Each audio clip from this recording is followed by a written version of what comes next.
ਸਤਨਾਮ ਸ੍ਰੀ ਵਾਹਿਗੁਰੂ ਸਾਹਿਬ JIO. Satnam ਸ੍ਰੀ ਵਾਹਿਗੁਰੂ ਸਾਹਿਬ JIO.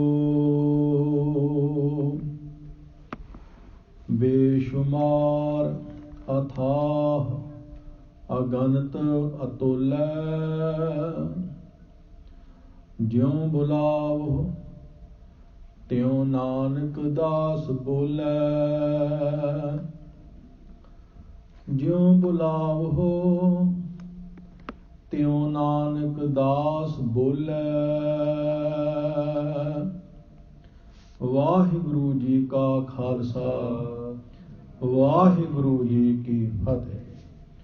ਪਰਮ ਸਨਮਾਨਯੋਗ ਸਤਿਗੁਰੂ ਧੰਨ ਧੰਨ ਸਤਿਗੁਰੂ ਸਾਹਿਬ ਸ੍ਰੀ ਗੁਰੂ ਗ੍ਰੰਥ ਸਾਹਿਬ ਸੱਚੇ ਪਾਤਸ਼ਾਹ ਜੀ ਦੇ ਪਾਵਨ ਪਵਿੱਤਰ ਚਰਨਾਂ ਦੇ ਵਿੱਚ ਜੁੜ ਬੈਠੀ ਗੁਰਸਿੱਖ ਸਾਧ ਸੰਗਤ ਜੀਓ, ਵਡਭਾਗੀ ਹੋ।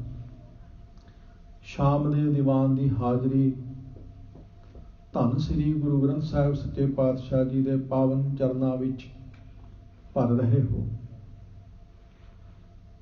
ਇਹ ਜੋ ਸਾਰੇ ਪ੍ਰੋਗਰਾਮ ਚੱਲ ਰਹੇ ਹਨ, ਧੰਨ ਧੰਨ ਸਾਹਿਬ ਸ੍ਰੀ ਗੁਰੂ ਤੇਗ ਬਹਾਦਰ ਸਾਹਿਬ ਮਹਾਰਾਜ ਜੀ ਦੇ 400 ਸਾਲਾ ਪ੍ਰਕਾਸ਼ ਦਿਹਾੜੇ ਨੂੰ ਸੰਬੰਧਿਤ ਹਨ। 1 ਮਈ ਨੂੰ ਧੰਨ ਗੁਰੂ ਤੇਗ ਬਹਾਦਰ ਸਾਹਿਬ ਮਹਾਰਾਜ ਜੀ ਦਾ 400 ਸਾਲਾ ਪ੍ਰਕਾਸ਼ ਦਿਹਾੜਾ ਹੈ। ਸਭ ਗੁਰੂ ਘਰਾਂ ਦੇ ਵਿੱਚ ਇਹ ਪ੍ਰਕਾਸ਼ ਦਿਹਾੜਾ ਵੱਡੇ ਪੱਧਰ ਤੇ ਮਨਾਇਆ ਜਾਣਾ ਹੈ। ਇਸ ਸਥਾਨ ਤੇ ਵੀ ਇਹ ਸਾਰੇ ਪ੍ਰੋਗਰਾਮ ਇਸੇ ਦਿਹਾੜੇ ਨਾਲ ਸੰਬੰਧਿਤ ਹਨ। ਅੰਮ੍ਰਿਤ ਵੇਲੇ ਲੜੀਵਾਰ ਗੁਰਬਾਣੀ ਦੀ ਕਥਾ ਦੇ ਨਾਲ ਨਾਲ ਧੰਨ ਗੁਰੂ ਤੇਗ ਬਹਾਦਰ ਸਾਹਿਬ ਮਹਾਰਾਜ ਜੀ ਦਾ ਪਾਵਨ ਇਤਿਹਾਸ ਵੀ ਸੰਗਤ ਦੇ ਨਾਲ ਸਾਂਝਾ ਕੀਤਾ ਜਾਂਦਾ ਹੈ। ਔਰ ਇਸੇ ਤਰ੍ਹਾਂ ਸ਼ਾਮਾਂ ਨੂੰ ਜੋ ਚੱਲ ਰਹੀ ਲੜੀਵਾਰ ਗੁਰੂ ਤੇਗ ਬਹਾਦਰ ਸਾਹਿਬ ਜੀ ਦੇ ਪਾਵਨ ਸਲੋਕਾਂ ਦੀ ਕਥਾ ਜੋ ਕੱਲ੍ਹ ਤੋਂ ਆਰੰਭ ਹੋਈ ਹੈ।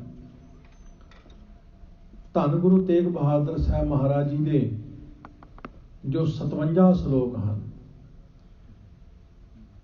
ਇਹਨਾਂ ਦੀ ਬਾਬਤ ਕੱਲ੍ਹ ਆਪ ਜੀ ਦੇ ਚਰਨਾਂ ਵਿੱਚ ਬੇਨਤੀ ਕਰ ਚੁੱਕੇ ਹਾਂ। 10 ਸਲੋਕ ਜਿਨ੍ਹਾਂ ਦੀ ਵਿਚਾਰ ਕੱਲ੍ਹ ਆਪ ਜੀ ਦੇ ਨਾਲ ਸਾਂਝੀ ਕੀਤੀ ਸੀ।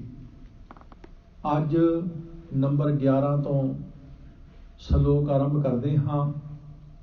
ਸਰਬੱਤ ਮਾਈ ਭਾਈ ਨੇ ਬੜੇ ਪਿਆਰ, ਬੜੀ ਸ਼ਰਧਾ ਦੇ ਨਾਲ ਇਹਨਾਂ ਸਲੋਕਾਂ ਦੀ ਵਿਚਾਰ ਸਰਵਣ ਕਰਨੀ ਹੈ। ਸੋ ਆਓ ਸਰਬੱਤ ਮਾਈ ਭਾਈ ਕਥਾ ਸਰਵਣ ਕਰੀਏ ਜੀ। ਪਿਆਰ ਵਿੱਚ ਸਰਬੱਤ ਮਾਈ ਭਾਈ ਆਖੋ ਜੀ ਸਤਨਾਮ ਸ੍ਰੀ ਵਾਹਿਗੁਰੂ ਸਾਹਿਬ ਜੀ। ਵਾਹਿਗੁਰੂ ਸਾਹਿਬ ਜੀ। ਘਾਟ ਘਾਟ ਮੈਂ ਹਰ ਜੂ ਬਸੈ, ਸੰਤਨ ਕਹਿਓ ਪੁਕਾਰ। ਪੰਜ ਤੱਤ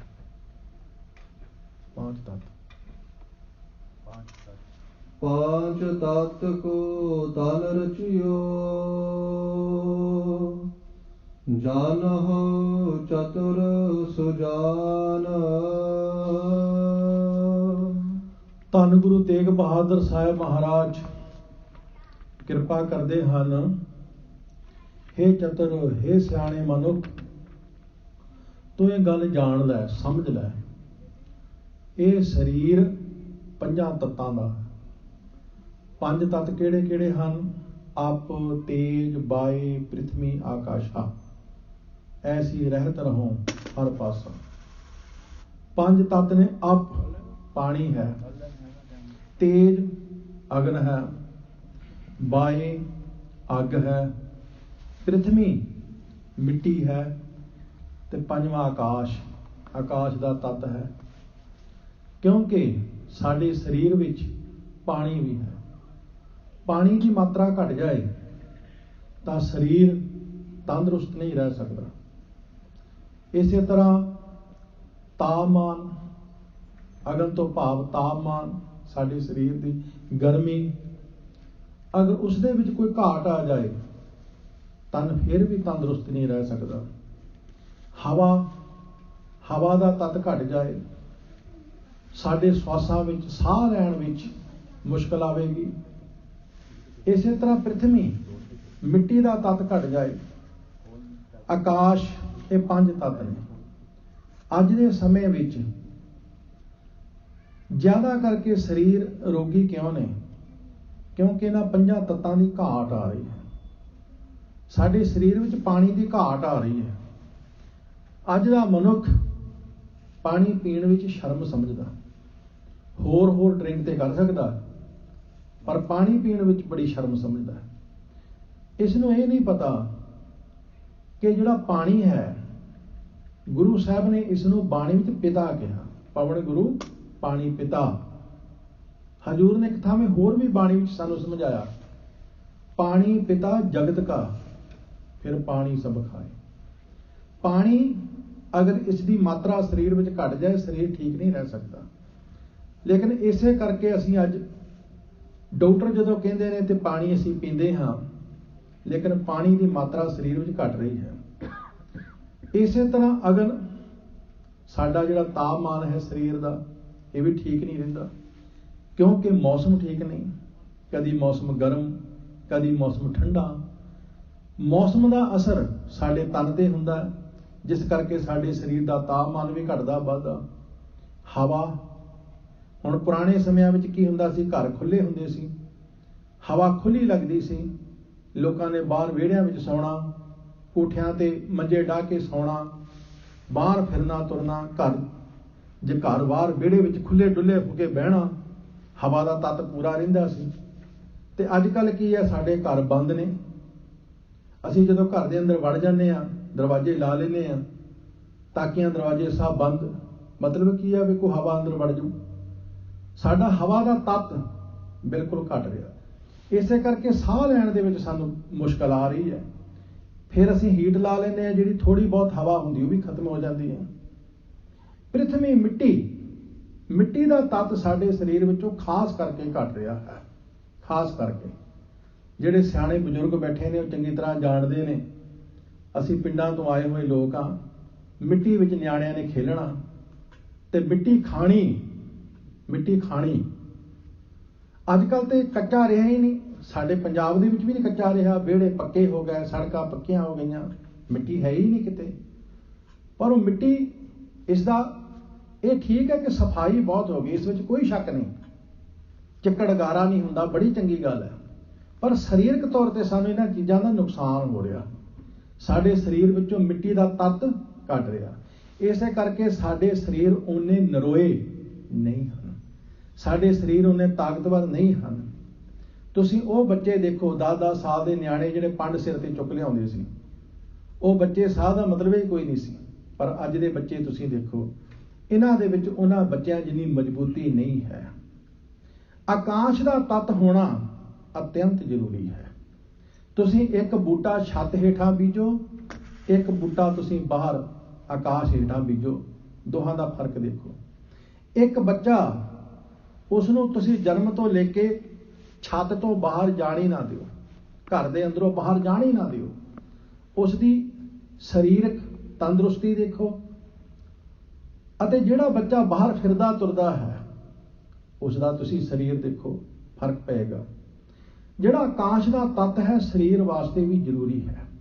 ਇਹ ਪੰਜ ਤੱਤ ਜਦੋਂ ਇਹਨਾਂ ਦੀ ਮਾਤਰਾ ਸਾਡੇ ਸਰੀਰ ਵਿੱਚ ਘਟਦੀ ਹੈ ਤੇ ਸਰੀਰ ਰੋਗੀ ਹੁੰਦਾ ਹੈ। ਤੇ ਸੱਚੇ ਪਾਤਸ਼ਾਹ ਇੱਥੇ ਸਾਨੂੰ ਸਮਝਾਉਂਦੇ ਨੇ, ਕਹਿੰਦੇ ਨੇ, ਇਹ ਸਿਆਣੇ ਮਨੁੱਖ, ਇਹ ਜਿਹੜਾ ਤਨ ਹੈ ਇਹ ਪੰਜਾਂ ਤੱਤਾਂ ਤੋਂ ਬਣਿਆ ਹੈ। ਇਹਦੇ ਵਿੱਚ 5 ਤੱਤ ਨੇ। ਇਹਦੇ ਵਿੱਚ ਪਾਣੀ ਹੈ, ਇਹਦੇ ਵਿੱਚ ਹਵਾ ਹੈ, ਇਹਦੇ ਵਿੱਚ ਅੱਗ ਹੈ, ਇਹਦੇ ਵਿੱਚ ਮਿੱਟੀ ਹੈ, ਇਹਦੇ ਵਿੱਚ ਆਕਾਸ਼ ਦਾ ਤੱਤ ਹੈ। ਇਸ ਤਰ੍ਹਾਂ ਸੱਚੇ ਪਾਤਸ਼ਾਹ ਸਮਝਾਉਂਦੇ ਹਨ। ਜਿਹ ਤੇ ਉਪਜਿਓ ਨਾਨਕਾ, ਲੀਨ ਤਾਹੇ ਮਹਿਮਾਨ। ਹਜ਼ੂਰ ਕਹਿੰਦੇ ਨੇ, ਪਰ ਜਿਹ ਤੇ ਉਪਜਿਓ ਨਾਨਕਾ, ਜਿਨ੍ਹਾਂ ਤੱਤਾਂ ਤੋਂ ਇਹ ਸਰੀਰ ਪੈਦਾ ਹੋਇਆ, ਜਿਨ੍ਹਾਂ ਤੱਤਾਂ ਤੋਂ ਇਹ ਸਰੀਰ ਬਣਿਆ, ਆਖਰ ਤੇ ਇਸਨੇ ਉਹਨਾਂ ਦੇ ਵਿੱਚ ਹੀ ਲੀਨ ਹੋ ਜਾਣਾ। ਪਾਣੀ ਪਾਣੀ ਵਿੱਚ ਮਿਲ ਜਾਣਾ, ਹਵਾ ਹਵਾ ਵਿੱਚ ਮਿਲ ਜਾਣੀ ਹੈ, ਅਗਨ ਅਗਨ ਵਿੱਚ ਮਿਲ ਜਾਣੀ ਹੈ। ਸਾਰੇ ਤੱਤ ਆਪੋ ਆਪਣੇ ਤੱਤਾਂ ਦੇ ਵਿੱਚ ਜਾ ਕੇ ਮਿਲ ਜਾਣੇ ਨੇ। ਇਸੇ ਲਈ ਕਬੀਰ ਕਹਿੰਦੇ ਨੇ, ਕਬੀਰਾ ਧੂਰ ਸਕੇਲ ਕੈ, ਪੁਰੀਆ ਬਾਂਧੀ ਦੇ, ਦਿਵਸ ਚਾਰ ਕੋ ਵੇਖਣਾ ਅੰਤ ਖੇ ਕੀ ਖੇ। ਸੱਚੇ ਪਾਤਸ਼ਾਹ ਕਹਿੰਦੇ ਨੇ, ਜਿਸ ਸਰੀਰ ਦਾ ਤੂੰ ਮਾਣ ਪਿਆ ਕਰਦਾ ਹੈ, ਹੰਕਾਰ ਪਿਆ ਕਰਦਾ ਹੈ, ਚੇਤੇ ਰੱਖ ਜਿਨ੍ਹਾਂ 5 ਤੱਤਾਂ ਤੋਂ ਇਹ ਸਰੀਰ ਬਣਿਆ, ਆਖਰ ਤੇ ਜਾ ਕੇ ਇਸ ਸਰੀਰ ਨੇ ਉਹਨਾਂ 5 ਤੱਤਾਂ ਦੇ ਵਿੱਚ ਹੀ ਲੀਨ ਹੋ ਜਾਣਾ ਹੈ। ਘਾਟ ਘਾਟ ਮੈਂ ਹਰ ਜੂ ਬਸੈ, ਸੰਤਨ ਕਹਿਓ ਪੁਕਾਰ। ਪਰ ਸਾਹਿਬ ਕਹਿੰਦੇ ਨੇ, ਜਿਹੜੇ ਸੰਤ ਜਨ ਨੇ ਪਈ, ਉਹ ਇਸ ਸਰੀਰ ਦੀ ਅਸਲੀਅਤ ਸਮਝ ਲੈਂਦੇ ਨੇ। ਉਹ ਜਾਣ ਲੈਂਦੇ ਨੇ ਕਿ ਠੀਕ ਹੈ, ਸਰੀਰ 5 ਤੱਤਾਂ ਤੋਂ ਬਣਿਆ, ਪਰ ਹਰੇਕ ਸਰੀਰ ਦੇ ਵਿੱਚ ਪਰਮੇਸ਼ਰ ਵਾਹਿਗੁਰੂ ਵਸਦਾ ਹੈ। ਘਟ ਘਟ ਮੈਂ ਹਰ ਜੂ ਬਸੈ। ਘਟ ਘਟ ਕਹਿੰਦੇ ਨੇ ਘੜੇ ਨੂੰ, ਭਾਂਡਾ। ਸਰੀਰ ਵੀ ਘਟ ਹੈ, ਭਾਂਡਾ ਹੈ, ਕੱਚਾ ਭਾਂਡਾ ਹੈ। ਹਰੇਕ ਸਰੀਰ ਵਿੱਚ ਪਰਮੇਸ਼ਰ ਵਾਹਿਗੁਰੂ ਦਾ ਵਾਸਾ ਹੈ। ਇਸ ਲਈ ਸੰਤਨ ਭਾਵ ਸੰਤ ਜਨ ਰੱਬੀ ਬੰਦੇ ਪੁਕਾਰ ਪੁਕਾਰ ਕੇ ਕਹਿ ਰਹੇ ਹਨ ਕਿ ਸਰੀਰ 5 ਤੱਤਾਂ ਦਾ ਹੈ, 5 ਤੱਤਾਂ ਨੇ ਆਪਣੇ ਆਪ ਵਿੱਚ ਲੀਨ ਹੋ ਜਾਣਾ। ਇਹ ਸਰੀਰ ਨੇ ਇੱਕ ਦਿਨ ਨਾਸ਼ ਹੋ ਜਾਣਾ, ਪਰ ਜਿੰਨਾ ਚਿਰ ਸਰੀਰ ਹੈ ਉਨਾ ਚਿਰ ਇਸ ਤੋਂ ਅਸੀਂ ਲਾਹਾ ਲੈ ਲਈਏ। ਇਹਦੇ ਵਿੱਚ ਜੋ ਵਸਦਾ ਹੈ ਪਰਮੇਸ਼ਰ ਵਾਹਿਗੁਰੂ, ਉਹਦੇ ਨਾਲ ਸਾਂਝ ਪਾ ਲਈਏ। ਧੰਨ ਗੁਰੂ ਤੇਗ ਬਹਾਦਰ ਸਾਹਿਬ ਦਾ ਇੱਕ ਬਚਨ ਹੈ, ਸਾਧੋ ਇਹ ਤਨ ਮਿਥਿਆ ਜਾਨੋ, ਜਾਂ ਭੀਤਰ ਜੋ ਰਾਮ ਬਸਤ ਹੈ, ਸਾਚੋ ਤਾਹੇ ਪਛਾਨੋ। ਇਹ ਤਨ ਮਿਥਿਆ ਹੈ, ਪਰ ਤਨ ਦੇ ਵਿੱਚ ਜੋ ਵਸਦਾ ਹੈ ਪਰਮੇਸ਼ਰ ਵਾਹਿਗੁਰੂ, ਉਹ ਸਤ ਹੈ, ਉਹ ਸਦੀਵੀ ਹੈ। ਇਸ ਲਈ ਤੂੰ ਸਰੀਰ ਤੱਕ ਨਾ ਜੀ, ਤੂੰ ਸਰੀਰ ਤੋਂ ਉੱਪਰ ਉੱਠ, ਤੂੰ ਸਰੀਰ ਤੋਂ ਅਗਾਂਹ ਚੱਲ। ਸਿਰਫ ਸਰੀਰ ਨੂੰ ਖਾਣ ਪਿਲਾਉਣ ਵਿੱਚ ਹੀ ਨਾ ਲੱਗਾ ਰਹਿ, ਸਿਰਫ ਸਰੀਰ ਨੂੰ ਪਾਲਣ ਪੋਸ਼ਣ ਤੱਕ ਹੀ ਸੀਮਤ ਨਾ ਰਹਿ, ਸਿਰਫ ਸਰੀਰ ਨੂੰ ਸਜਾਉਣ ਤੱਕ ਹੀ ਨਾ ਸੀਮਤ ਰਹਿ। ਇਹ ਸਰੀਰ ਦੇ ਅੰਦਰ ਜੋ ਵਸਦਾ ਹੈ ਪਰਮੇਸ਼ਰ ਵਾਹਿਗੁਰੂ, ਉਹਦੇ ਤੱਕ ਆਪਣੀ ਪਹੁੰਚ ਪੈਦਾ ਕਰ। ਇਸ ਲਈ ਮਹਾਰਾਜ ਕਹਿੰਦੇ ਨੇ, ਸੰਤਨ ਜਨ ਪਰਮੇਸ਼ਰ ਦੇ ਪਿਆਰੇ ਪੁਕਾਰ ਪੁਕਾਰ ਕੇ ਕਹਿੰਦੇ ਨੇ, ਬਈ ਹਰੇਕ ਸਰੀਰ ਵਿੱਚ ਪਰਮੇਸ਼ਰ ਵਸਦਾ ਹੈ। ਕਹੋ ਨਾਨਕ ਤਿਹ ਭਜ ਮਨਾ, ਭਉ ਨਿਧ ਉਤਰ ਹੈ ਪਾਰ। ਸੱਚੇ ਪਾਤਸ਼ਾਹ ਕਹਿੰਦੇ ਨੇ, ਹੇ ਮਨ, ਉਸ ਪਰਮੇਸ਼ਰ ਵਾਹਿਗੁਰੂ ਨੂੰ ਜਪਿਆ ਕਰ, ਫੇਰ ਤੂੰ ਭਉ ਨਿਧ। ਇਹ ਸੰਸਾਰ ਕੀ ਹੈ ਜੀ? ਭਉ ਨਿਧ। ਇਹ ਭਉ ਦਾ ਸਾਗਰ ਹੈ। ਸੰਸਾਰ ਵਿੱਚ ਡਰ ਹੀ ਡਰ ਤੇ ਹੈ, ਹੋਰ ਹੈ ਕੀ? ਭੈ ਵਿੱਚ ਸਭ ਆਕਾਰ ਹੈ, ਨਿਰਭਉ ਹਰਿ ਜਿਉ ਸੋਇ।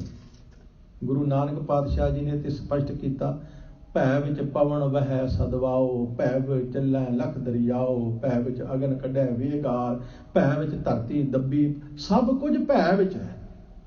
ਨਹੀਂ, ਭੈ ਵਿੱਚ ਤੇ ਉਹ ਪਰਮੇਸ਼ਰ ਵਾਹਿਗੁਰੂ। ਨਾਨਕ ਨਿਰਭਉ ਨਿਰੰਕਾਰ ਸੱਚ ਏਕ। ਇੱਕ ਪ੍ਰਮਾਤਮਾ ਨਿਰਭਉ ਹੈ, ਬਾਕੀ ਸਭ ਭਉ ਵਿੱਚ ਹੈ।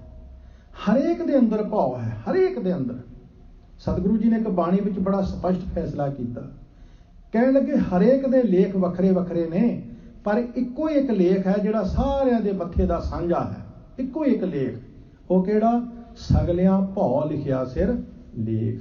ਭਉ ਦਾ ਲੇਖ ਹਰੇਕ ਦੇ ਮੱਥੇ ਉੱਤੇ ਹੈ। ਹੁਣ ਕੋਈ ਬੰਦਾ ਸੋਚੇ ਕਿ ਮੇਰੇ ਅੰਦਰ ਤੇ ਵੀ ਕੋਈ ਭਉ ਨਹੀਂ, ਮੇਰੇ ਅੰਦਰ ਤੇ ਕੋਈ ਡਰ ਨਹੀਂ, ਬਈ ਮੈਂ ਨਹੀਂ ਕਿਸੇ ਤੋਂ ਡਰਦਾ।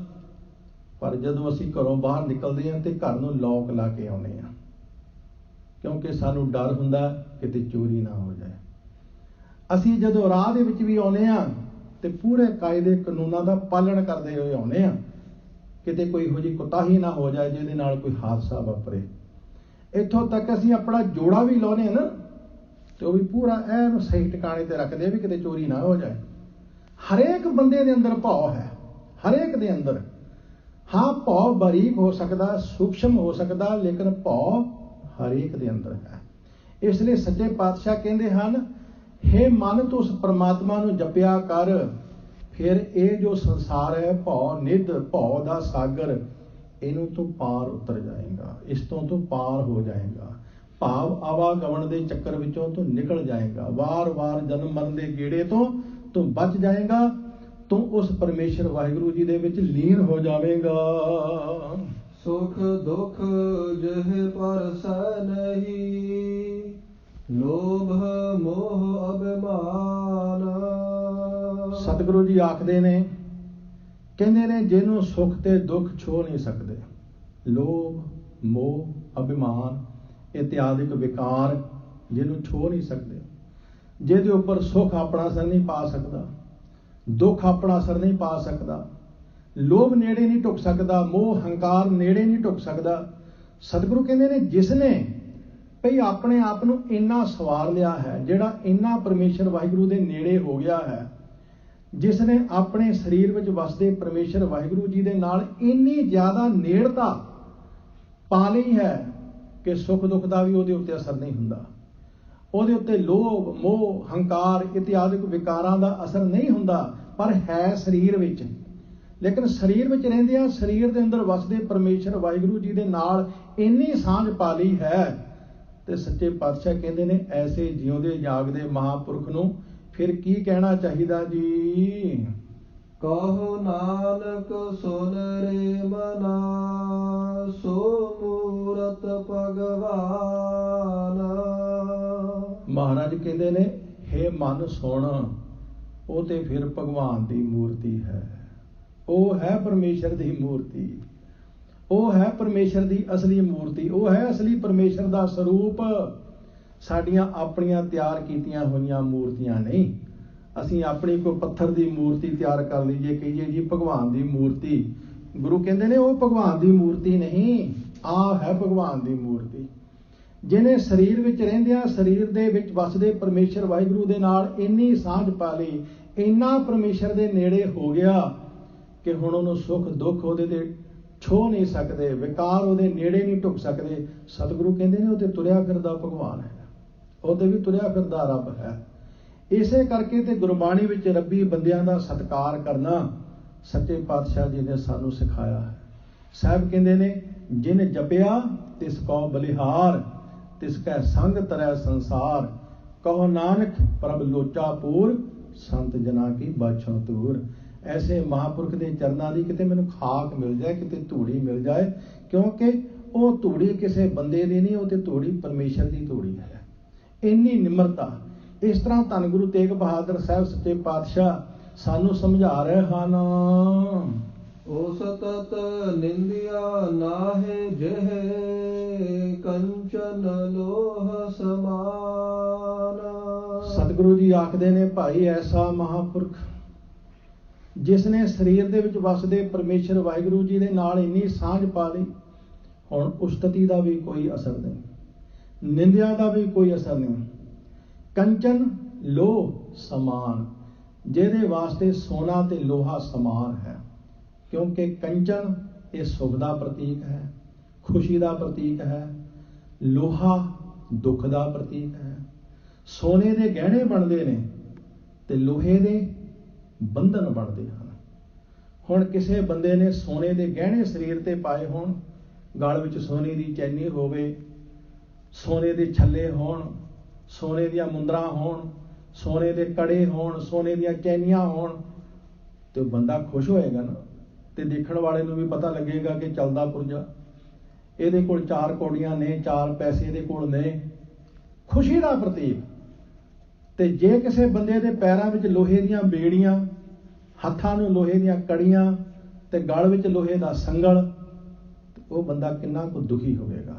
ਦੇਖਣ ਵਾਲੇ ਨੂੰ ਵੀ ਪਤਾ ਲੱਗੇਗਾ ਇਹ ਤੇ ਕੋਈ ਅਪਰਾਧੀ ਹੈ, ਕੋਈ ਗੁਨਾਹਗਾਰ ਹੈ। ਸਤਿਗੁਰੂ ਕਹਿੰਦੇ ਹਨ, ਭਾਈ ਉਹ ਮਹਾਂਪੁਰਖ ਜਿਹਦੇ ਉੱਪਰ ਨਿੰਦਿਆ ਦਾ ਕੋਈ ਅਸਰ ਨਹੀਂ, ਉਸਤਤੀ ਦਾ ਕੋਈ ਅਸਰ ਨਹੀਂ। ਕਰੀ ਜਾਓ ਮਹਾਂਪੁਰਖ ਦੀ ਨਿੰਦਿਆ, ਸੁੱਟੀ ਜਾਓ ਚਿੱਕੜ ਜਿੰਨਾ ਸੁੱਟਣਾ, ਕੀ ਫਰਕ ਪਏਗਾ? कबीर कहते ने निंदो निंदो मोको लोग निंदो, निंदा जन को खरी प्यारी, निंदा बाप निंदा महतारी। मेरे ते कोई असर होने वाला नहीं। हजूर कहते ने जे कोई दी उस्तति करी जावे वो कोई खुश थोड़ा हो जाएगा। महापुरख ते कोई असर नहीं पैंदा। जिहड़ा परमेश्वर दा प्यारा साडी कोई निंदिया कर देवे असीं हेठा डिग जाने, असीं दुखी हो जाने, सानू माड़ा कह क्यों दिता। साडी कोई सिफत कर देवे असीं समझदे खबरिया साडे वर्गा है ही कोई नहीं, जम्मी असीं। महाराज कहते ने जिहड़े परमेश्वर दे प्यारे ने उन्हां दी अवस्था किन्नी उच्ची। कोई निंदिया करी जावे उन्हां नूं दुख कोई नहीं, कोई उन्हां दी उस्तत करी जावे उन्हां नूं खुशी कोई नहीं।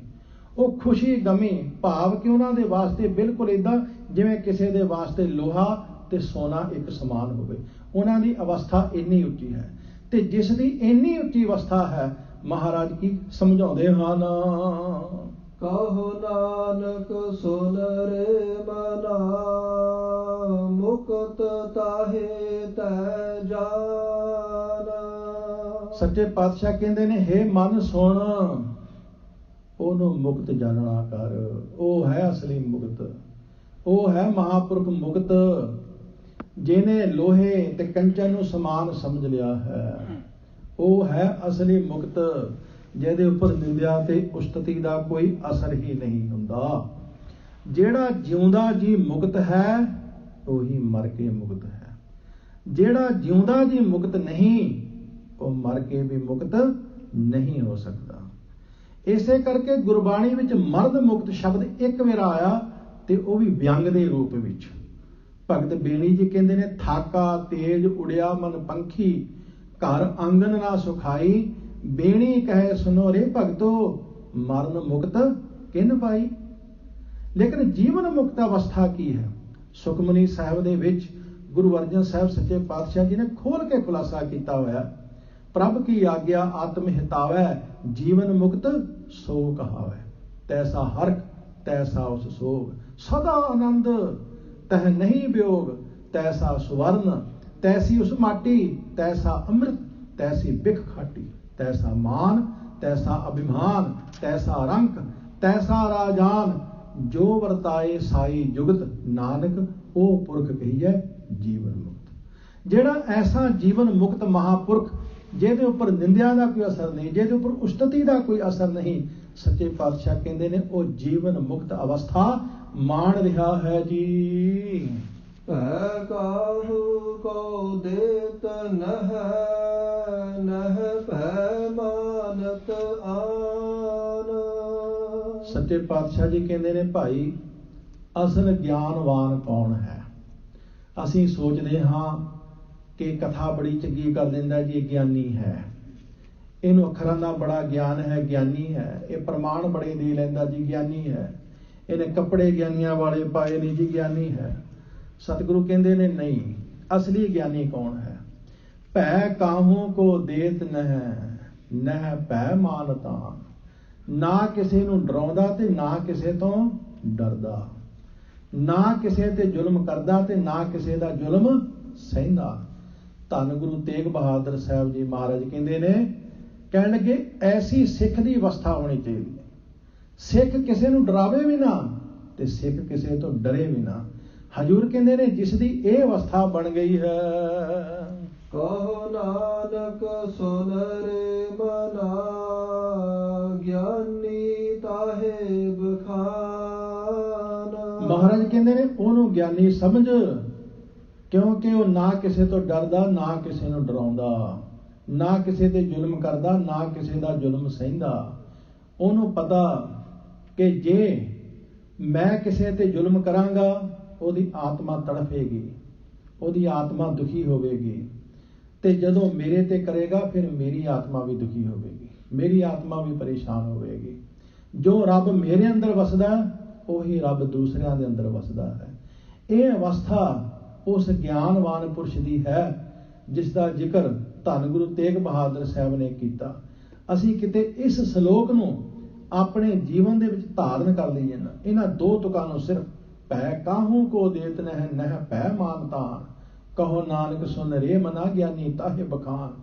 तो दुनिया तो सारे झगड़े झेड़े ही खत्म हो जाण, दुनिया तो सारे कला कलेश ही खत्म हो जाण, दुनिया तो सारे वैर विरोध ही खत्म हो जाण। ਜੇ ਕਿਤੇ ਧੰਨ ਗੁਰੂ ਤੇਗ ਬਹਾਦਰ ਸਾਹਿਬ ਦੇ ਇਹਨਾਂ ਅੰਮ੍ਰਿਤ ਬਚਨਾਂ ਨੂੰ ਅਸੀਂ ਜੀਵਨ ਵਿੱਚ ਵਸਾ ਲਈਏ। ਇਸ ਤਰ੍ਹਾਂ ਧੰਨ ਗੁਰੂ ਤੇਗ ਬਹਾਦਰ ਸਾਹਿਬ ਕਿਰਪਾ ਕਰਦੇ ਹਨ। ਜਿਹ ਵਿਖਿਆ ਸਗਲੀ ਤਜੀ ਲਿਓ ਭੇਖ ਬੈਰਾਗ। ਸਤਿਗੁਰੂ ਧੰਨ ਗੁਰੂ ਤੇਗ ਬਹਾਦਰ ਸਾਹਿਬ ਮਹਾਰਾਜ ਆਖਦੇ ਨੇ, ਜਿਸ ਨੇ ਸਾਰੀ ਵਿਖਿਆ ਜੀਵਨ ਵਿੱਚੋਂ ਛੱਡ ਦਿੱਤੀ ਹੈ, ਜਿਸ ਨੇ ਜੀਵਨ ਵਿੱਚੋਂ ਸਾਰੀ ਜ਼ਹਿਰ ਛੱਡ ਦਿੱਤੀ ਹੈ, ਸਹੀ ਅਰਥਾਂ ਵਿੱਚ ਉਸ ਨੇ ਬੈਰਾਗ ਧਾਰਨ ਕੀਤਾ ਹੈ। ਵਿਖਿਆ, ਬਿਖ, ਜ਼ਹਿਰ। ਸਾਡੇ ਜੀਵਨ ਵਿੱਚ ਕਿਹੜੀ ਜ਼ਹਿਰ ਹੈ ਜੀ? ਹਜ਼ੂਰ ਨੇ ਬਾਣੀ ਵਿੱਚ ਸਾਨੂੰ ਸਮਝਾਇਆ। ਕਹਿਣ ਲੱਗੇ, ਗੁਣ ਗਾਵਤ ਤੇਰੀ ਉਤਰ ਸਮੈਲ, ਬਿਨ ਸਜਾਏ ਹੋਮੈ ਬਿਖ ਫੈਲ। ਸਾਡੇ ਜੀਵਨ ਵਿੱਚ ਜ਼ਹਿਰ ਹੈ ਹੋਮੇ ਦੀ, ਹੋਮੇ ਦੀ ਜ਼ਹਿਰ, ਹੋਮੇ ਦੀ ਬਿਖ ਸਾਡੇ ਜੀਵਨ ਵਿੱਚ ਫੈਲੀ ਹੋਈ ਹੈ। ਸਭ ਤੋਂ ਖਤਰਨਾਕ ਹੈ ਹੋਮੈ। ਸੱਪ ਦੀ ਸਿਰੀ ਵਿੱਚ ਜਦੋਂ ਜ਼ਹਿਰ ਭਰ ਜਾਂਦੀ ਹੈ ਨਾ, ਉਹ ਫਿਰ ਕਿਸੇ ਨਾ ਕਿਸੇ ਦੇ ਡੰਗ ਮਾਰਨਾ ਚਾਹੁੰਦਾ ਹੈ। ਜੇ ਉਹਨੂੰ ਕੋਈ ਪ੍ਰਾਣੀ ਨਾ ਮਿਲੇ ਤੇ ਫਿਰ ਉਹ ਕੀ ਕਰਦਾ? ਪੱਥਰ ਦੇ ਵਿੱਚ ਡੰਗ ਮਾਰਦਾ ਹੈ ਜ਼ੋਰ ਨਾਲ ਤੇ ਆਪਣੀ ਜ਼ਹਿਰ ਕੱਢਦਾ ਹੈ। ਬਸ ਮਨੁੱਖ ਦੇ ਅੰਦਰ ਜਦੋਂ ਹੋਮੇ ਭਰ ਜਾਂਦੀ ਹੈ ਨਾ, ਜਦੋਂ ਮਨੁੱਖ ਦੇ ਅੰਦਰ ਹੋਮੇ ਐਨ ਸਿਖਰ ਤੇ ਚਲੀ ਜਾਂਦੀ ਹੈ, ਉਹ ਵੀ ਫਿਰ ਡੰਗ ਮਾਰਦਾ ਹੈ। ਕੋਈ ਨਾ ਕੋਈ ਝਗੜਾ ਖੜਾ ਕਰਦਾ ਹੈ, ਕੋਈ ਨਾ ਕੋਈ ਕਲਾ ਖੜੀ ਕਰਦਾ ਹੈ, ਕੋਈ ਨਾ ਕੋਈ ਨਵਾਂ ਹੀ ਉਪੱਦਰ ਖੜਾ ਕਰਦਾ ਹੈ, ਕੋਈ ਨਾ ਕੋਈ ਨਵਾਂ ਹੀ ਬਖੇੜਾ ਖੜਾ ਕਰਦਾ ਹੈ। ਇਸੇ ਕਰਕੇ ਹਜ਼ੂਰ ਸੱਚੇ ਪਾਤਸ਼ਾਹ ਕਹਿੰਦੇ ਹਨ, ਜਿੰਨਾ ਚਿਰ ਸਾਡੇ ਜੀਵਨ ਦੇ ਵਿੱਚੋਂ ਹੋਮੇ ਦੀ ਜ਼ਹਿਰ ਨਹੀਂ ਨਿਕਲਦੀ, ਉਹਨਾਂ ਚਿਰ ਸਾਡੇ ਜੀਵਨ ਵਿੱਚ ਬੈਰਾਗ ਨਹੀਂ ਆ ਸਕਦਾ, ਉਹਨਾਂ ਚਿਰ ਸਾਡਾ ਹਿਰਦਾ ਦ੍ਰਵੀ ਨਹੀਂ ਹੋ ਸਕਦਾ, ਉਹਨਾਂ ਚਿਰ ਸਾਡੇ ਅੰਦਰ ਪਰਮੇਸ਼ਰ ਵਾਹਿਗੁਰੂ ਜੀ ਦਾ ਪਿਆਰ ਨਹੀਂ ਆ ਸਕਦਾ, ਉਹਨਾਂ ਚਿਰ ਸਾਡੇ ਅੰਦਰ ਪਰਮੇਸ਼ਰ ਵਾਹਿਗੁਰੂ ਜੀ ਦੀ ਲਗਨ ਨਹੀਂ ਲੱਗ ਸਕਦੀ। ਇਸ ਲਈ ਜਿਸ ਨੇ ਇਹ ਸਾਰੀ ਹੋਮੇ ਰੂਪੀ ਵਿਖਿਆ ਛੱਡ ਦਿੱਤੀ, ਉਸ ਨੇ ਇਹ ਵੀ ਭਾਈ ਬੈਰਾਗ ਰੂਪ, ਪਿਆਰ ਰੂਪ, ਤਰਸ ਰੂਪ ਭੇਖ ਧਾਰਨ ਕੀਤਾ ਹੈ। ਕਹੋ ਨਾਨਕ ਸੁਨ ਰੇ ਮਨਾ, ਤਿਹ ਨਰ ਮਾਥੈ ਭਾਗ। ਸੱਚੇ ਪਾਤਸ਼ਾਹ ਜੀ ਕਹਿੰਦੇ ਹਨ, ਹੇ ਮਨ ਸੁਣ, ਇਹ ਤੇ ਵੀ ਉਸਦੇ ਮੱਥੇ ਦਾ ਭਾਗ ਸੀ, ਇਹ ਤੇ ਉਸਦੀ ਚੰਗੀ ਕਿਸਮਤ ਸੀ। ਹਰ ਬੰਦੇ ਦੇ ਵੱਸ ਦੀ ਬਾਤ ਥੋੜ੍ਹਾ ਹੈ। ਹੋਮੇ ਦੀ ਜ਼ਹਿਰ ਨੂੰ ਮਿਟਾ ਲੈਣਾ, ਆਪਣੇ ਅੰਦਰੋਂ ਹੋਮੇ ਨੂੰ ਖਤਮ ਕਰ ਲੈਣਾ, ਇਹ ਸਾਰਿਆਂ ਦੇ ਵੱਸ ਦੀ ਬਾਤ ਨਹੀਂ ਹੈ। ਬੰਦਾ ਜਿੰਨੀ ਹੋਮੇ ਨੂੰ ਮਿਟਾਉਣ ਦੀ ਕੋਸ਼ਿਸ਼ ਕਰਦਾ ਹੈ, ਹੋਮੇ ਉਨੀ ਜ਼ਿਆਦਾ ਵੱਧਦੀ ਹੈ। ਵਿਦਵਾਨ ਪੁਰਸ਼ਾਂ ਨੇ ਕਈ ਪ੍ਰਮਾਣ ਦਿੱਤੇ ਨੇ। ਵਿਦਵਾਨ ਪੁਰਸ਼ ਕਹਿੰਦੇ ਹਨ, ਤੁਸੀਂ ਪਾਰੇ ਨੂੰ ਜਿੰਨਾ ਫੜਨ ਦੀ ਕੋਸ਼ਿਸ਼ ਕਰੋਗੇ, ਪਾਰਾ ਓਨੇ ਹਿੱਸਿਆਂ ਵਿੱਚ ਹੋਰ ਜ਼ਿਆਦਾ ਵੰਡਿਆ ਜਾਂਦਾ ਹੈ। ਵਿਦਵਾਨ ਪੁਰਸ਼ ਕਹਿੰਦੇ ਹਨ, ਕੂਕਰ ਕਦੇ ਆਪਣੀ ਪੂਛ ਨਹੀਂ ਫੜ ਸਕਦਾ, ਜਿੰਨੀ ਕੋਸ਼ਿਸ਼ ਕਰੇਗਾ ਫੜਨ ਦੀ ਓਨੀ ਜ਼ਿਆਦਾ ਘੁੰਮੀ ਜਾਏਗੀ, ਓਨੀ ਤੇਜ਼ੀ ਨਾਲ ਘੁੰਮੀ ਜਾਏਗੀ। ਅਸੀਂ ਜਿੰਨੀ ਕੋਸ਼ਿਸ਼ ਕਰਾਂਗੇ ਵੀ ਹੋਮੇ ਨੂੰ ਮਾਰ ਲਈਏ, ਹੋਮੇ ਨੂੰ ਮਾਰ ਲਈਏ, ਹੋਮੇ ਓਨੀ ਜ਼ਿਆਦਾ ਸਾਡੇ ਅੰਦਰ ਵਧੀ ਜਾਏਗੀ।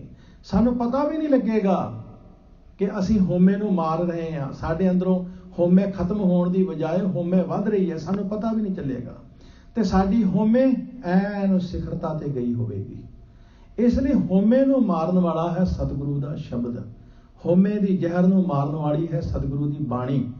ਜਿਹੜਾ ਤੇ ਸਤਿਗੁਰੂ ਦੀ ਬਾਣੀ ਦੇ ਨਾਲ ਜੁੜ ਗਿਆ, ਇਹ ਬਾਣੀ ਨੂੰ ਪ੍ਰੇਮ ਨਾਲ ਪੜ੍ਹੇਗਾ, ਪ੍ਰੇਮ ਨਾਲ ਸੁਣੇਗਾ, ਭਾਈ ਉਹਦੇ ਅੰਦਰੋਂ ਆਪਣੇ ਆਪ ਹੀ ਹੋਮੇ ਮਰ ਜਾਏਗੀ, ਆਪਣੇ ਆਪ ਹੀ ਹੋਮੇ ਦਾ ਵਿਨਾਸ਼ ਹੋ ਜਾਏਗਾ। ਹਜ਼ੂਰ ਨੇ ਬਾਣੀ ਵਿੱਚ ਵੀ ਇਸ ਤਰ੍ਹਾਂ ਦੇ ਬਚਨ ਕਹੇ ਨੇ। ਹਜ਼ੂਰ ਕਹਿੰਦੇ ਨੇ, ਹੋਮੈ ਮਾਇਆ ਬਿਖ ਹੈ ਮੇਰੀ ਜਿੰਦੜੀਏ, ਹਰ ਅੰਮ੍ਰਿਤ ਬਿਖ ਲਹਿ ਜਾਏ ਰਾਮ। ਸਤਿਗੁਰੂ ਕਹਿੰਦੇ ਨੇ, ਜੋ ਨਾਮ ਅੰਮ੍ਰਿਤ ਹੈ, ਉਹਦੇ ਨਾਲ ਹੀ ਇਹ ਹੋਮੇ ਦੀ ਬਿਖ, ਹੋਮੇ ਦੀ ਜ਼ਹਿਰ ਖਤਮ ਹੋ ਸਕਦੀ ਹੈ। ਮਾਇਆ ਭੁਯੰਗਮ ਸਰਪ ਹੈ, ਜਗ ਘੇਰਿਆ ਬਿਖ ਮਾਏ। ਹਜ਼ੂਰ ਕਹਿੰਦੇ ਨੇ, ਇਸ ਬਿਖ ਨੇ ਸਾਰੇ ਸੰਸਾਰ ਨੂੰ ਘੇਰਾ ਪਾਇਆ ਹੋਇਆ ਹੈ, ਲੇਕਿਨ ਬਿਖ ਕਾ ਮਾਰਨ ਹਰ ਨਾਮ ਹੈ, ਗੁਰ ਗਰੁੜ ਸ਼ਬਦ ਮੁਖ ਪਾਏ।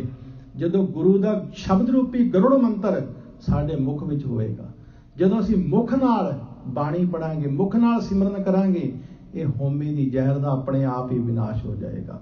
ਤੇ ਸੱਚੇ ਪਾਤਸ਼ਾਹ ਧੰਨ ਗੁਰੂ ਤੇਗ ਬਹਾਦਰ ਸਾਹਿਬ ਸੱਚੇ ਪਾਤਸ਼ਾਹ ਇਸ ਤਰ੍ਹਾਂ ਸਾਨੂੰ ਸਮਝਾ ਰਹੇ ਹਨ। ਜਹ ਮਾਇਆ ਮਮਤਾ ਤਜੀ ਸਭ ਤੇ ਭਇਓ ਉਦਾਸ। ਸੱਚੇ ਪਾਤਸ਼ਾਹ ਜੀ ਕਹਿੰਦੇ ਨੇ ਜਿਸ ਨੇ ਮਾਇਆ ਦੀ ਮਮਤਾ ਛੱਡ ਦਿੱਤੀ ਹੈ ਸਭ ਤੇ ਭਇਓ ਉਦਾਸ, ਵਿਕਾਰਾਂ ਵੱਲੋਂ ਹਰ ਪੱਖ ਤੋਂ ਉਦਾਸੀਨ ਹੋ ਗਿਆ ਹੈ। ਉਦਾਸ ਹੋਣ ਦਾ ਅਰਥ ਹੁੰਦਾ ਹੈ ਮਨ ਅੱਕ ਜਾਣਾ। ਅੱਕ ਜਾਣਾ ਇੱਕ ਹੁੰਦਾ ਥੱਕ ਜਾਣਾ, ਇੱਕ ਹੁੰਦਾ ਅੱਕ ਜਾਣਾ। ਜਿਹੜਾ ਬੰਦਾ ਥੱਕ ਜਾਵੇ ਨਾ ਉਹ ਆਸਰਾ ਲੱਭਦਾ ਹੁੰਦਾ ਹੈ। ਫਰਜ਼ ਕਰੋ ਕੋਈ ਬੰਦਾ ਤੁਰਿਆ ਜਾ ਰਿਹਾ, ਉਹ ਥੱਕ ਗਿਆ, ਉਹ ਬੈਠ ਜਾਂਦਾ, ਫਿਰ ਉਹ ਕੋਈ ਨਾ ਕੋਈ ਵਾਹਨ ਉਡੀਕਦਾ ਤੇ ਕੋਈ ਕਾਰ ਵਾਲਾ ਮਿਲ ਜਾਏ, ਕੋਈ ਸਵਾਰੀ ਮਿਲ ਜਾਏ ਤੇ ਮੈਨੂੰ ਹੋਰ ਅਗਾਂਹ ਲੈ ਜਾਏ। ਤੇ ਜਿਹੜਾ ਬੰਦਾ ਅੱਕ ਜਾਏ ਉਹਨੂੰ ਭਾਵੇਂ ਕਾਰ ਵੀ ਮਿਲ ਜਾਏ, ਉਹ ਕਹਿੰਦਾ ਨਹੀਂ ਹੁਣ ਮੈਂ ਨਹੀਂ ਜਾਣਾ, ਬਸ ਮੈਂ ਪਿਛਾਂਹ ਮੁੜਨਾ। ਜਿਹੜਾ ਬੰਦਾ ਥੱਕ ਜਾਏ ਨਾ ਉਹ ਹੌਸਲਾ ਚਾਹੁੰਦਾ ਵੀ ਮੈਨੂੰ ਕੋਈ ਹੌਸਲਾ ਦੇਣ ਵਾਲਾ ਹੋਵੇ, ਮੈਨੂੰ ਕੋਈ ਥੋੜਾ ਬਹੁਤ ਸਹਾਰਾ ਦੇਣ ਵਾਲਾ ਹੋਵੇ। ਤੇ ਜਿਹੜਾ ਬੰਦਾ ਅੱਕ ਜਾਏ ਉਹਨੂੰ ਨਹੀਂ ਲੋੜ, ਉਹਨੂੰ ਜਿੰਨਾ ਮਰਜ਼ੀ ਸਮਝਾ ਲਓ, ਕਹਿੰਦਾ ਨਹੀਂ ਮੈਂ ਨਹੀਂ ਹੁਣ ਜਾਣਾ, ਬਸ ਖਤਮ ਕਹਾਣੀ। 2008 ਵਿੱਚ ਦਾਸ ਹੇਮਕੁੰਟ ਸਾਹਿਬ ਗਿਆ ਸਾਧ ਸੰਗਤ ਜੀ। ਜਦੋਂ ਹੇਠਾਂ ਤੋਂ ਗੋਬਿੰਦ ਘਾਟ ਤੋਂ ਗੋਬਿੰਦ ਧਾਮ ਤੱਕ ਗਏ ਨਾ, ਬਹੁਤ ਸਰੀਰ ਥੱਕ ਗਿਆ, ਬੁਰੀ ਹਾਲਤ ਹੋ ਗਈ। ਉੱਥੇ ਹੋਟਲ ਕੀਤਾ ਸੀ, ਜਥੇ ਨਾਲ ਗਏ ਸੀ, ਸਰੀਰ ਦੀ ਬਹੁਤ ਬੁਰੀ ਹਾਲਤ। ਇੱਕ ਸਿੰਘ ਸੀ ਨਾਲ ਮੇਰੇ, ਮੈਂ ਉਹਨੂੰ ਕਿਹਾ ਯਾਰ ਮੈਂ ਹੁਣ ਉੱਪਰ ਨਹੀਂ ਜਾਣਾ, ਨਾ ਮੈਂ ਨਹੀਂ ਜਾਣਾ, ਹੁਣ ਮੈਂ ਥੱਕ ਬਹੁਤ ਹੋ ਗਿਆ, ਅਜੇ ਤਾਂ ਬਹੁਤ ਪਹਾੜੀ ਹੈ। ਉਹਦੇ ਵਚਨ ਮੈਨੂੰ ਅਜੇ ਤੱਕ ਕੀਤੇ। ਕਹਿਣ ਲੱਗਾ ਭਾਈ ਸਾਹਿਬ ਹੁਣ ਤੁਸੀਂ ਆਏ ਹੋ, ਚਲੇ ਜਾਓ ਔਖੇ ਸੌਖੇ ਹੋ ਕੇ, ਮੁੜ ਕੇ ਨਹੀਂ ਤੁਹਾਤੋਂ ਆਇਆ ਜਾਣਾ, ਤੇ ਫਿਰ ਤੁਸੀਂ ਸਾਰੀ ਜ਼ਿੰਦਗੀ ਪਛਤਾਉਣਾ ਤੇ ਮੈਂ ਮੌਕਾ ਕਿਉਂ ਖੁੰਝਾ ਲਿਆ। ਮੈਂ ਕਿਹਾ ਵੀ ਗੱਲ ਤੇ ਤੂੰ ਬੜੀ ਕਮਾਲ ਦੀ ਕੀਤੀ। ਉਹਨੇ ਇਹੋ ਜਿਹਾ ਹੌਸਲਾ ਦਿੱਤਾ, ਜਦੋਂ ਗੁਰੂ ਸਾਹਿਬ ਦੀ ਕਿਰਪਾ ਨਾਲ ਦਰਸ਼ਨ ਮੇਲੇ ਹੋ ਗਏ। ਸੋ ਕਹਿਣ ਤੋਂ ਭਾਵ ਜਿਹੜਾ ਬੰਦਾ ਥੱਕ ਜਾਏ ਨਾ ਉਹ ਹੌਸਲਾ ਚਾਹੁੰਦਾ ਹੁੰਦਾ, ਸਹਾਰਾ ਚਾਹੁੰਦਾ, ਤੇ ਜਿਹੜਾ ਬੰਦਾ ਅੱਕ ਜਾਏ ਉਹ ਨਹੀਂ। ਹਜ਼ੂਰ ਕਹਿੰਦੇ ਨੇ ਸਾਡੇ ਜਿਹੜੇ ਇੰਦਰੇ ਨੇ ਨਾ ਇਹ ਥੱਕ ਜਾਂਦੇ ਨੇ ਪਰ ਅੱਕਦੇ ਨਹੀਂ। ਇਹ ਥੱਕ ਜਾਂਦੇ ਨੇ। ਥਾਕੇ ਨੈਣ ਸ਼ਰਵਨ ਸੁਨ ਥਾਕੇ, ਥਾਕੀ ਸੁੰਦਰ ਕਾਇਆ, ਜਰਾ ਹਾਕ ਦੀ ਸਭ ਮਤ ਥਾਕੀ, ਏਕ ਨਾ ਥਾਕਸ ਮਾਇਆ। ਸਭ ਕੁਝ ਥੱਕ ਜਾਂਦਾ। ਅੱਖਾਂ ਥੱਕ ਜਾਂਦੀਆਂ ਨੇ, ਕੰਨ ਥੱਕ ਜਾਂਦੇ ਨੇ, ਜ਼ਬਾਨ ਥੱਕ ਜਾਂਦੀ ਹੈ ਪਰ ਅੱਕਦੇ ਨਹੀਂ। ਅੱਖਾਂ ਥੱਕਦੀਆਂ ਨੇ ਅਸੀਂ ਐਨਕਾਂ ਲਾ ਲੈਂਦੇ ਹਾਂ, ਆਪਰੇਸ਼ਨ ਕਰਵਾ ਲੈਂਦੇ ਹਾਂ। ਕੰਨ ਥੱਕ ਜਾਂਦੇ ਨੇ ਅਸੀਂ ਮਸ਼ੀਨ ਲਾ ਲੈਂਦੇ ਹਾਂ। ਸਰੀਰ ਥੱਕ ਜਾਂਦਾ ਅਸੀਂ ਕੋਈ ਨਾ ਕੋਈ ਸਹਾਰਾ ਲੈ ਲੈਂਦੇ ਹਾਂ, ਡੰਡੋਰੀ ਲੈ ਲੈਂਦੇ ਹਾਂ ਜਾਂ ਕੁਝ ਹੋਰ ਲੈ ਲੈਂਦੇ ਹਾਂ। ਅਸੀਂ ਸਹਾਰਾ ਲੈ ਲੈਂਦੇ ਹਾਂ। ਮਹਾਰਾਜ ਕਹਿੰਦੇ ਨੇ ਇੱਥੋਂ ਤੱਕ ਮੱਤ ਵੀ ਥੱਕ ਜਾਂਦੀ ਹੈ, ਚੇਤਾ ਭੁੱਲਣ ਲੱਗ ਪੈਂਦਾ, ਮੱਤ ਵੀ ਥੱਕ ਜਾਂਦੀ ਹੈ। ਬਸ ਇੱਕ ਚੀਜ਼ ਨਹੀਂ ਥੱਕਦੀ, ਏਕ ਨਾ ਥਾਕਸ ਮਾਇਆ। ਬੁੱਢਾ ਹੋਇਆ ਵੀ ਕਹਿੰਦਾ 4 ਕੋਟੀਆਂ ਆ ਜਾਣ। ਬੁੱਢਾ ਹੋਇਆ ਵੀ ਕਹਿੰਦਾ ਜਿਹੜਾ ਇੰਡੀਆ ਪੈਸਾ ਜਮ੍ਹਾਂ ਕੀਤਾ ਇੰਗਲੈਂਡ ਕਿੱਦਾਂ ਲਿਆਵਾਂ। ਆ ਮੈਂ ਦੇਖਿਆ ਪੈਸੇ ਵਾਲੇ ਬੰਦੇ ਸਭ ਤੋਂ ਦੁਖੀ ਜ਼ਿਆਦਾ।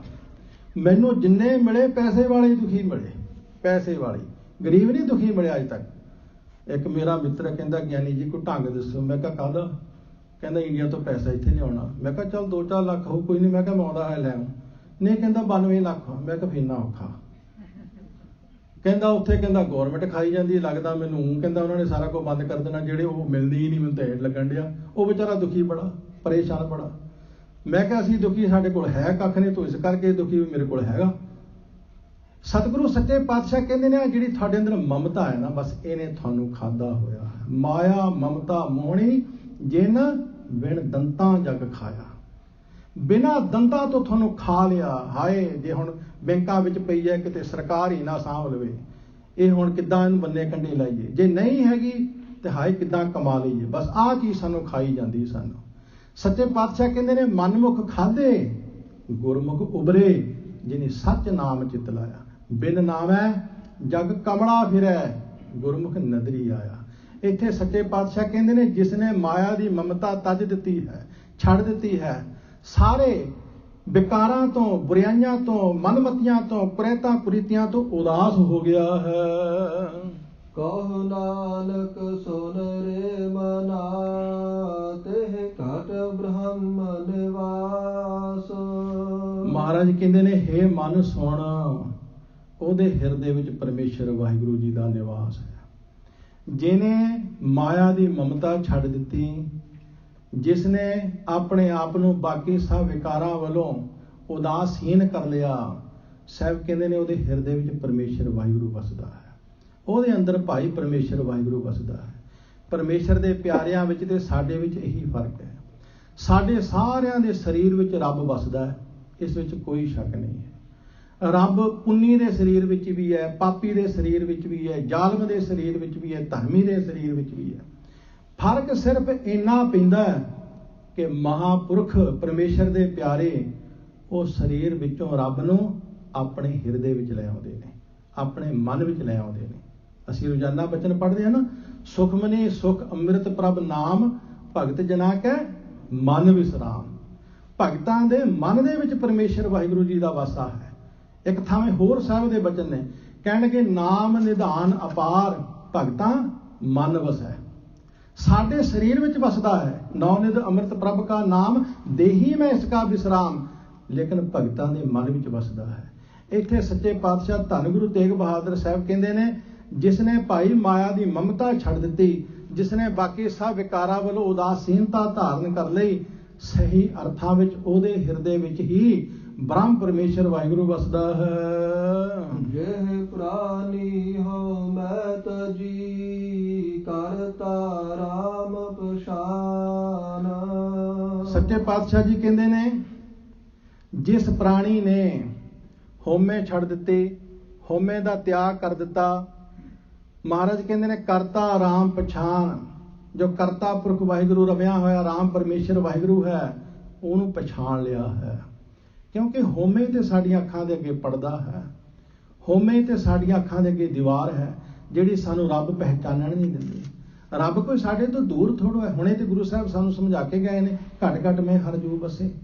ਬਸ ਸਾਡੀਆਂ ਅੱਖਾਂ ਦੇ ਅੱਗੇ ਹਉਮੈ ਦੀ ਦੀਵਾਰ ਹੋਣ ਕਰਕੇ, ਹਉਮੈ ਦਾ ਪਰਦਾ ਹੋਣ ਕਰਕੇ ਸਾਡੇ ਤੋਂ ਰੱਬ ਪਹਿਚਾਣਿਆ ਨਹੀਂ ਜਾਂਦਾ। ਗੁਰੂ ਅਰਜਨ ਸਾਹਿਬ ਦੇ ਇੱਕ ਬਚਨ ਬੜੇ ਪ੍ਰਸਿੱਧ ਨੇ, ਕਹਿਣਗੇ ਤੂੰ ਬੇਅੰਤ ਕੋ ਵਿਰਲਾ ਜਾਣੈ, ਗੁਰ ਪ੍ਰਸਾਦ ਕੋ ਸ਼ਬਦ ਪਛਾਣੈ। ਹੇ ਪਰਮੇਸ਼ਰ ਜੀ, ਤੂੰ ਬੇਅੰਤ ਹੈ, ਕੋਈ ਵਿਰਲਾ ਜਾਣਦਾ, ਲੇਕਿਨ ਗੁਰੂ ਦੇ ਸ਼ਬਦ ਰਾਹੀਂ ਤੈਨੂੰ ਪਛਾਣਦਾ ਵੀ ਕੋਈ ਵਿਰਲਾ ਹੈ। ਪਰਮਾਤਮਾ ਨੂੰ ਦੇਖਦੇ ਸਾਰੇ ਹੀ ਆ, ਲੇਕਿਨ ਪਛਾਣਦੇ ਨਹੀਂ। ਇੱਥੇ ਸਤਿਗੁਰੂ ਸੱਚੇ ਪਾਤਸ਼ਾਹ ਧੰਨ ਸ੍ਰੀ ਗੁਰੂ ਤੇਗ ਬਹਾਦਰ ਸਾਹਿਬ ਮਹਾਰਾਜ ਕਹਿੰਦੇ ਨੇ, ਜਿਸ ਨੇ ਹਉਮੈ ਛੱਡ ਦਿੱਤੀ ਤੇ ਕਰਤੇ ਪੁਰਖ ਵਾਹਿਗੁਰੂ ਰਮੇ ਹੋਏ ਪਰਮੇਸ਼ਰ ਨੂੰ ਪਹਿਚਾਣ ਲਿਆ। ਕਹੁ ਨਾਨਕ ਵਹੁ ਮੁਕਤ ਨਾਰ, ਇਹ ਮਨ ਸਾਚੀ ਮਾਨ। ਸੱਚੇ ਪਾਤਸ਼ਾਹ ਕਹਿੰਦੇ ਨੇ, ਹੇ ਮਨ ਸੁਣ, ਉਹ ਹੈ ਮੁਕਤ। ਇਸ ਗੱਲ ਨੂੰ ਸੱਚੀ ਮੰਨ ਲੈ, ਇਸ ਗੱਲ ਨੂੰ ਚੰਗੀ ਤਰ੍ਹਾਂ ਸਮਝ ਲੈ। ਜਿਸ ਨੇ ਪਰਮੇਸ਼ਰ ਵਾਹਿਗੁਰੂ ਨੂੰ ਪਹਿਚਾਣ ਲਿਆ ਹੈ, ਸਾਰਿਆਂ ਦੇ ਵਿੱਚ ਪਰਮੇਸ਼ਰ ਵਾਹਿਗੁਰੂ ਨੂੰ ਪਹਿਚਾਣ ਲਿਆ। ਧੰਨ ਗੁਰੂ ਅਰਜਨ ਦੇਵ ਸੱਚੇ ਪਾਤਸ਼ਾਹ ਨੇ ਪਰਮੇਸ਼ਰ ਨੂੰ ਪਹਿਚਾਣਿਆ ਤੇ ਕਿਹਾ, ਜਹ ਜਹ ਪੇਖੋਂ ਤੈ ਹਜੂਰ, ਦੂਰ ਕਤਹੁ ਨਾ ਜਾਈ, ਰਵ ਰਿਹਾ ਸਰਬੱਤਰ ਮੈਂ ਮਨ ਸਦਾ ਧਿਆਈ। ਭਾਈ ਮੈਂ ਹਰੇਕ ਦੇ ਵਿੱਚ ਹੀ ਪਰਮੇਸ਼ਰ ਨੂੰ ਪਹਿਚਾਣਿਆ। ਬਾਬਾ ਨਾਮਦੇਵ ਜੀ ਨੇ ਪਹਿਚਾਣਿਆ, ਕਹਿੰਦੇ ਨੇ ਸਭੈ ਘਟ ਰਾਮ ਬੋਲੇ, ਰਾਮਾ ਬੋਲੇ ਰਾਮ ਬਿਨਾ ਕੋ ਬੋਲੇ ਰੇ। ਭਾਈ ਹਰੇਕ ਦੇ ਵਿੱਚ ਮੈਨੂੰ ਪਰਮੇਸ਼ਰ ਵਾਹਿਗੁਰੂ ਦਿਸਦਾ ਹੈ।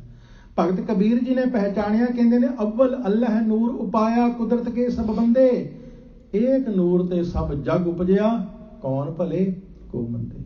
ਗੁਰੂ ਗੋਬਿੰਦ ਸਿੰਘ ਸਾਹਿਬ ਸੱਚੇ ਪਾਤਸ਼ਾਹ ਨੇ ਰੱਬ ਨੂੰ ਪਹਿਚਾਣਿਆ ਤੇ ਕੀ ਕਿਹਾ? ਹਜੂਰ ਕਹਿੰਦੇ ਨੇ, ਕਉ ਭਇਓ ਮੁੰਡਿਆ ਸੰਨਿਆਸੀ, ਕੋ ਜੋਗੀ ਭਇਓ, ਕੋਈ ਬ੍ਰਹਮਚਾਰੀ ਕੋਈ ਜਤੀਆਂ ਮਾਨਵੋ, ਮਾਨਸ ਕੀ ਜਾਤ ਸਭ ਏਕੈ ਪਹਿਚਾਨਵੋ। ਸਾਹਿਬ ਕਹਿਣਗੇ ਸਾਰਿਆਂ ਦੇ ਵਿੱਚ, ਚਾਹੇ ਕੋਈ ਜੋਗੀ ਹੈ ਚਾਹੇ ਕੋਈ ਜਤੀ ਹੈ, ਸਾਰਿਆਂ ਦੇ ਵਿੱਚ ਇੱਕ ਪਰਮੇਸ਼ਰ ਵਾਹਿਗੁਰੂ ਹੀ ਵਸਦਾ ਹੈ। ਹਰੇਕ ਦੇ ਅੰਦਰ ਇੱਕ ਅਕਾਲ ਪੁਰਖ ਵਾਹਿਗੁਰੂ ਹੀ ਵਸਦਾ ਹੈ। ਫਰਕ ਸਿਰਫ ਇੰਨਾ ਹੈ, ਕਹਿਣ ਲੱਗੇ ਕਤਹੂ ਸੁਚੇਤ ਹੋਏ ਕੈ ਚੇਤਨਾ ਕੋ ਚਾਰ ਕੀਓ, ਕਤਹੂ ਅਚਿੰਤ ਹੋਏ ਕੈ ਸੋ ਬਤਾ ਚੇਤ ਹੋ। ਕਹਿਣਗੇ ਫਰਕ ਸਿਰਫ ਇੰਨਾ ਹੀ ਪੈਂਦਾ ਕਿ ਕਿਤੇ ਤੇ ਉਹ ਪਰਮੇਸ਼ਰ ਵਾਹਿਗੁਰੂ ਸੁਚੇਤ ਹੈ, ਕਿਸੇ ਦੇ ਅੰਦਰ ਬੈਠਾ ਬਿਲਕੁਲ ਸੁਚੇਤ। ਆਪਾਂ ਕਹਿੰਦੇ ਯਾਰ ਫਲਾਨਾ ਬੰਦਾ ਬੜਾ ਸੁਚੇਤ ਹੈ, ਬਈ ਬੜਾ ਸਿਆਣਾ, ਉਹ ਤੇ ਨੱਕ ਦੇ ਮੱਖੀ ਨਹੀਂ ਬਹਿਣ ਦਿੰਦਾ। ਗੁਰੂ ਕਲਗੀਧਰ ਪਾਤਸ਼ਾਹ ਕਹਿੰਦੇ ਨੇ ਉਹਦੇ ਅੰਦਰ ਵੀ ਪਰਮੇਸ਼ਰ ਵਾਹਿਗੁਰੂ ਹੀ ਬੈਠਾ ਹੈ। ਤੇ ਅਸੀਂ ਕਈ ਵਾਰ ਕਹਿੰਦੇ ਫਲਾਨਾ ਬੰਦਾ ਤੇ ਯਾਰ ਕੱਖ ਨਹੀਂ, ਉਹਨੂੰ ਤੇ ਗੱਲ ਸਮਝ ਹੀ ਨਹੀਂ ਲੱਗਦੀ, ਉਹ ਤੇ ਬੜਾ ਭੋਲਾ ਜਿਹਾ। ਤੇ ਸਾਹਿਬ ਕਹਿੰਦੇ ਨੇ ਉਹਦੇ ਅੰਦਰ ਵੀ ਪਰਮੇਸ਼ਰ ਵਾਹਿਗੁਰੂ ਹੀ ਬੈਠਾ। ਸੁਚੇਤ ਦੇ ਅੰਦਰ ਵੀ ਰੱਬ ਹੀ ਬੈਠਾ, ਅਚੇਤ ਦੇ ਅੰਦਰ ਵੀ ਰੱਬ ਹੀ ਬੈਠਾ। ਕਤੋਂ ਸੁਚੇਤ ਹੋਏ ਕੈ ਚੇਤਨਾ ਕੋ ਚਾਰ ਕੀਓ, ਕਤੋਂ ਅਚਿੰਤ ਹੋਏ ਕੈ ਸੋਬਤ ਅਚੇਤ ਹੋ। ਕਤੋਂ ਭਿਖਾਰੀ ਹੋਏ ਕੈ ਮੰਗਤ ਫਿਰਤ ਭੀਖ, ਕਹੂੰ ਮਹਾਦਾਨ ਹੋਏ ਕੈ ਮੰਗਿਓ ਧਨ ਦੇਤ ਹੋ। ਕਹਿਣ ਲੱਗੇ ਕਿਤੇ ਕੋਈ ਭਿਖਾਰੀ ਬੈਠਾ ਹੈ, ਅਸੀਂ ਕਹਿੰਦੇ ਜੀ ਮੰਗਤਾ ਬੈਠਾ। ਗੁਰੂ ਕਲਗੀਧਰ ਪਾਤਸ਼ਾਹ ਕਹਿੰਦੇ ਨੇ ਇਹਦੇ ਵਿੱਚ ਵੀ ਰੱਬ ਹੀ ਬੈਠਾ। ਤੇ ਅਸੀਂ ਕਈ ਵਾਰ ਕਹਿੰਦੇ ਫਲਾਨਾ ਬੜਾ ਦਾਨ ਦਿੰਦਾ, ਬਈ ਫਲਾਣੇ ਨੇ ਬੜਾ ਦਾਨ ਦਿੱਤਾ।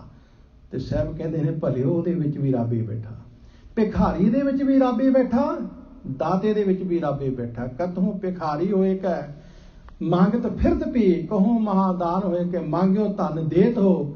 ਕਹੂੰ ਮਹਾਰਾਜਨ ਕੋ ਦੀਜਤ ਅਨੰਤ ਦਾਨ, ਕਹੂੰ ਮਹਾਰਾਜਨ ਤੇ ਛੀਨ ਛਿਤ ਲੇਤ ਹੋ।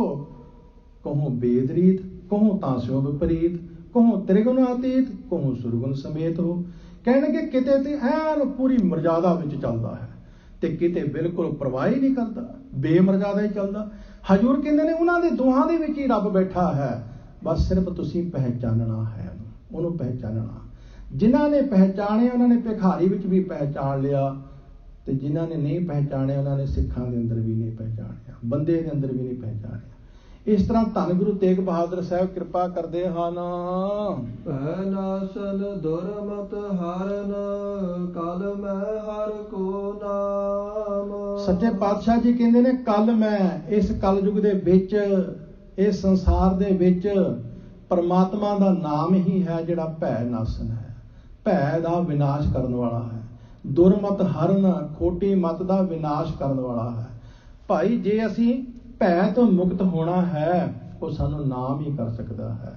ਜੇ ਅਸੀਂ ਖੋਟੀ ਮਤ ਦਾ ਵਿਨਾਸ਼ ਕਰਨਾ ਹੈ ਤੇ ਨਾਮ ਹੀ ਕਰ ਸਕਦਾ ਹੈ। ਨਿਸ ਦਿਨ ਜੋ ਨਾਨਕ ਭਜੈ, ਸਫਲ ਹੋਏ ਤੇ ਕਾਮ। ਸਾਹਿਬ ਕਹਿੰਦੇ ਨੇ ਜਿਹੜਾ ਰਾਤ ਦਿਨ ਮਾਲਕ ਦੇ ਨਾਲ ਜੁੜਿਆ ਰਹਿੰਦਾ ਹੈ, ਉਹਦੇ ਸਾਰੇ ਕੰਮ ਸਫਲ ਹੋ ਜਾਂਦੇ, ਭਾਵ ਉਹਦਾ ਜੀਵਨ ਸਫਲ ਹੋ ਜਾਂਦਾ ਹੈ, ਉਹ ਆਪਣਾ ਜੀਵਨ ਕਾਮਯਾਬ ਕਰਕੇ ਸੰਸਾਰ ਤੋਂ ਜਾਂਦਾ ਹੈ।